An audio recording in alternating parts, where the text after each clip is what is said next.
Good morning everyone. In this lecture we are going to study about comparators. Comparators are going to be used in combination with the slip gauges that we have studied in the previous lecture. Comparators can be of different types: mechanical, electrical, pneumatic, optical and electronic. Comparators does not check the actual measurements, but they compare it with the slip gauges.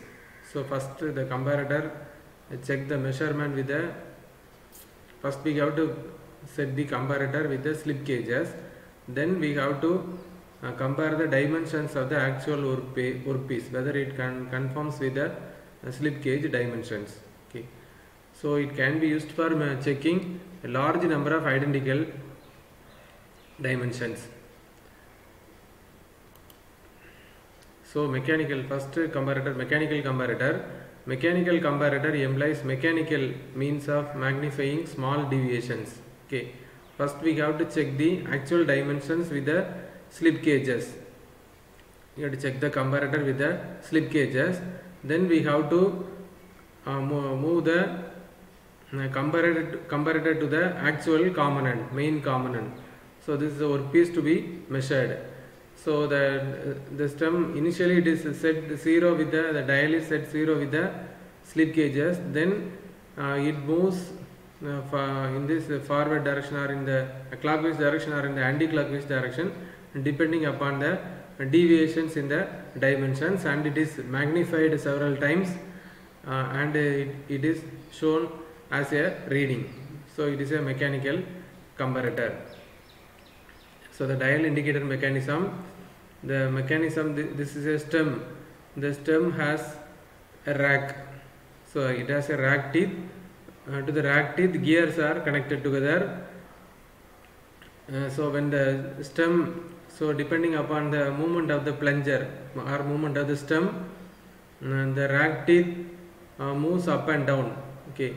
And due to the movement of the gears, there is a pointer connected with the pinion. The pinion is not connected to the stem, but it is connected to the gears. So due to the movement of the stem, it is magnified. That is, the movement is magnified and it is shown by a pointer. Okay. What is the need of magnification? So the reading may be very small. It is 1.001 mm. So that 1.001 mm is magnified by this gear drives. Okay, it is magnified into a notable readings. Okay, for 1.001 mm, sorry, 0.0001 mm, there will not be any deviation in the pointer. So this is magnified by the set of gears, and it is, so this is a pinion.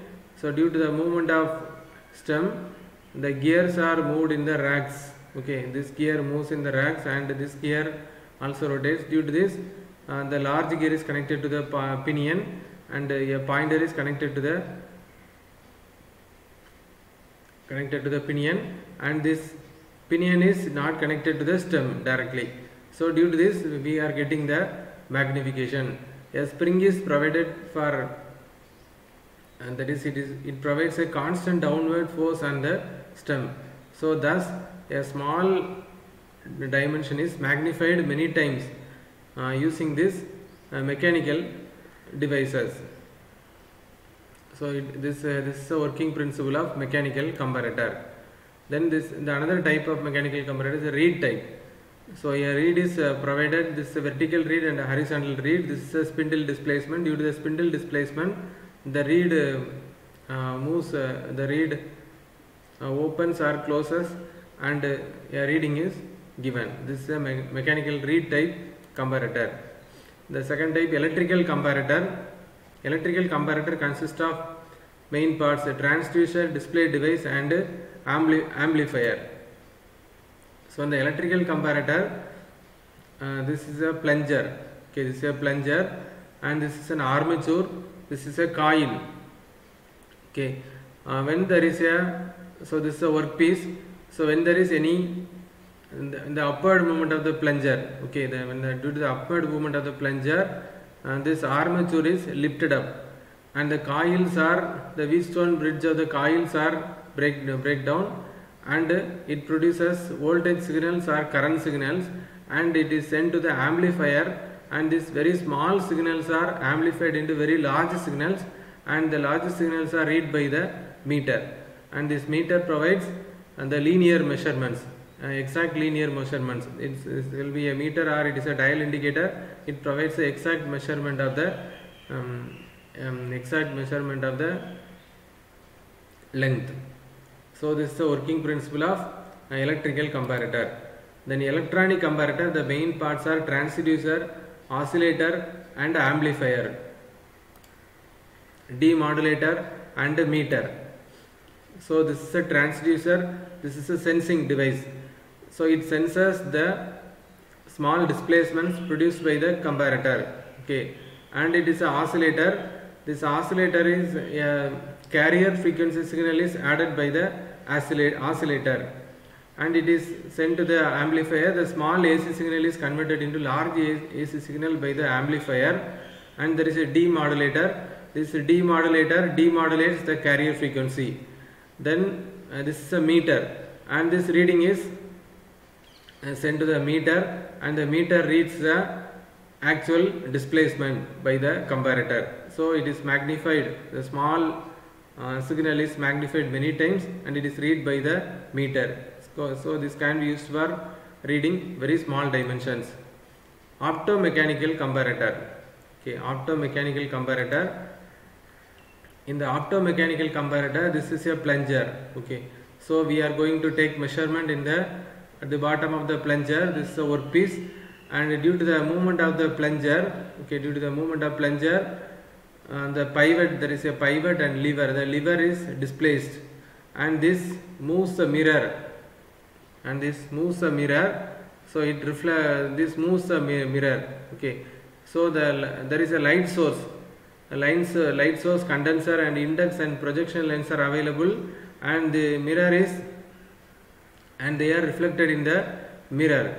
And it is read by the scale. And due to the movement of the mirror, due to the small movement of the mirror, and the light source is deflected by an angle 2 theta.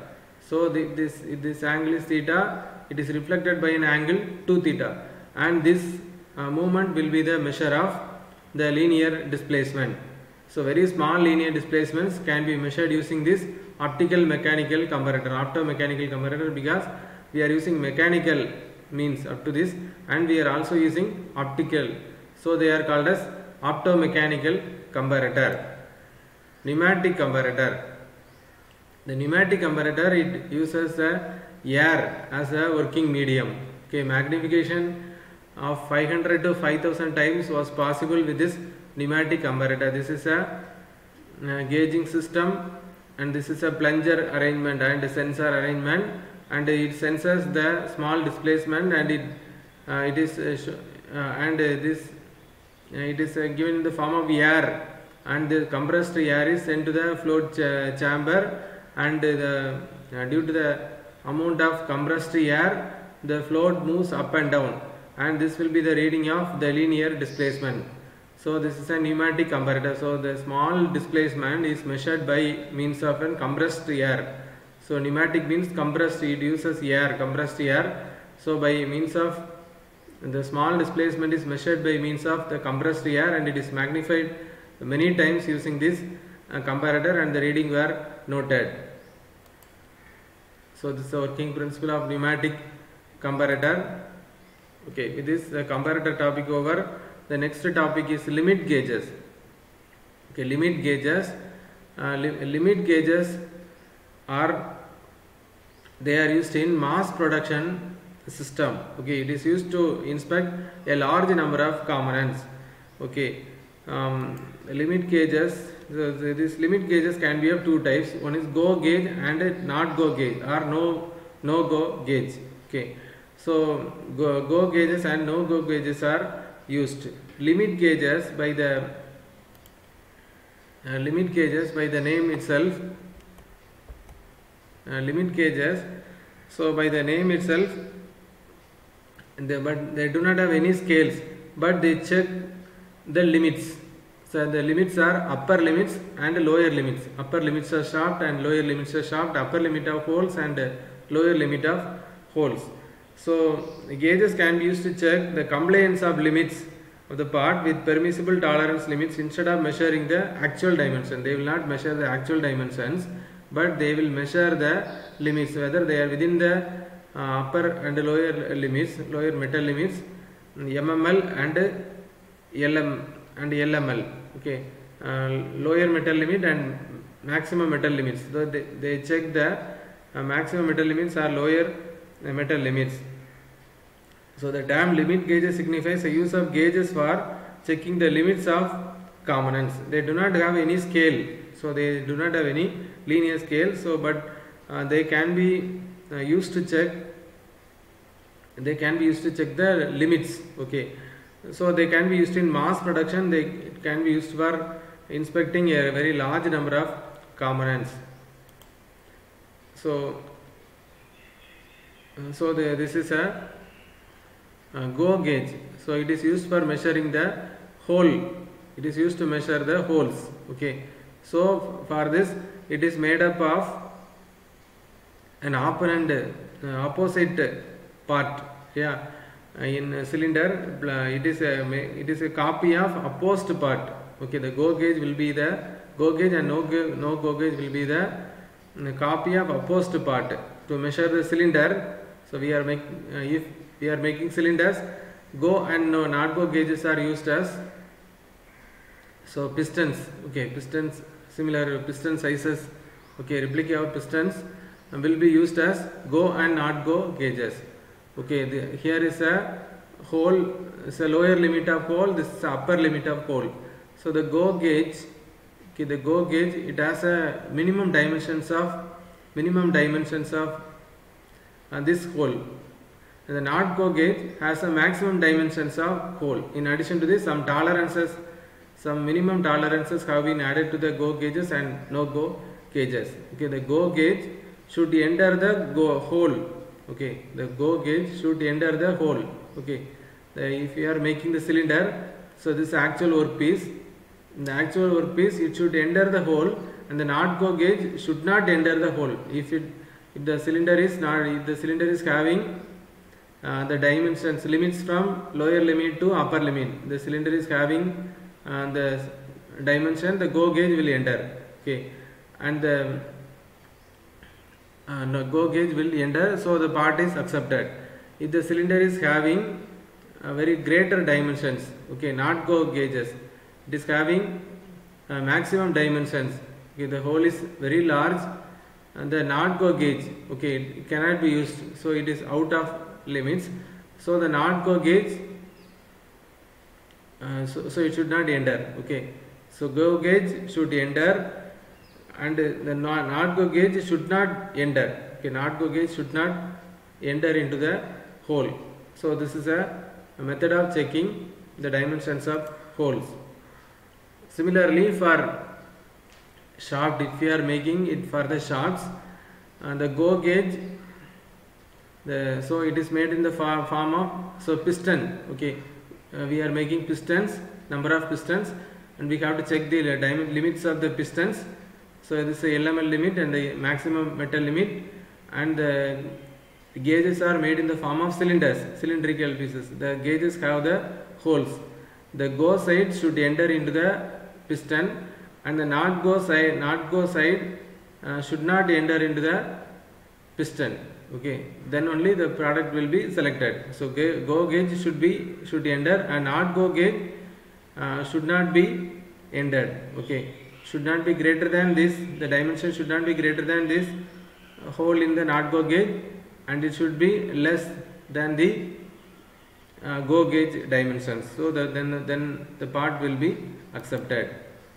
So important points for the gauge designs: the Taylor's point design. The form GO gauges should be a replica in the form of opposed matching parts. For cylinder for piston size, piston for cylinder. GO gauge enable several related dimensions to be checked simultaneously, hence are termed complex gauges. During inspection, GO gauges must always put in conditions of maximum impassibility. Not GO gauge check the single element of each at a time. In inspection, not go gauge must always be put into conditions of maximum